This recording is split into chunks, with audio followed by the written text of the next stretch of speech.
Assalamualaikum warahmatullahi wabarakatuh. Ingkang kula hormati Bapak Arifuddin Widodo selaku Wali Kelas 11 TKI Kale. Saha para kanca ingkang kula tresnani lan banggaken.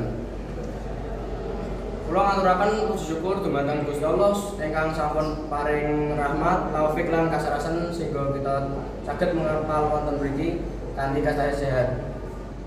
Selawat serta salam mugi keparengaken dumateng Kanjeng Nabi Muhammad sallallahu alaihi wasallam ingkang sampun maringi tulodo kebajikan dumateng umatipun. Para rawuh ingkang kinurmatan, wulan Ramadan menika wulan ingkang mulya lan kebajikan. Wulan menika dados wedal ingkang sae kangge nindakaken iman lan takwa. Sedaya umat Islam dipun wajibaken nglampahi ibadah puasa. Ibadah puasa boten namung nahan luwe ngelak nanging uga nahan hawa nafsu. Jadi lisan saking tembung ingkang ora sae lan jagi tumindak supados tansah nindakaken kebajikan.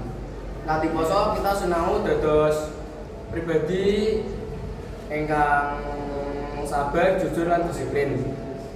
Nanging kadangkala tasih wonten tiyang ingkang dereng kiyat niatipun sehingga kepingin mokel.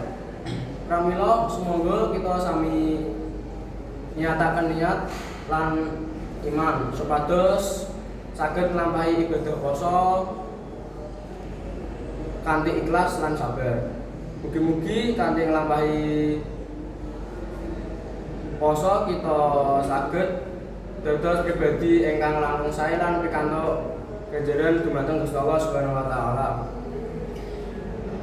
Mekaten ingkang saged kula aturaken mugi gadah paedah tumrap kita sedaya.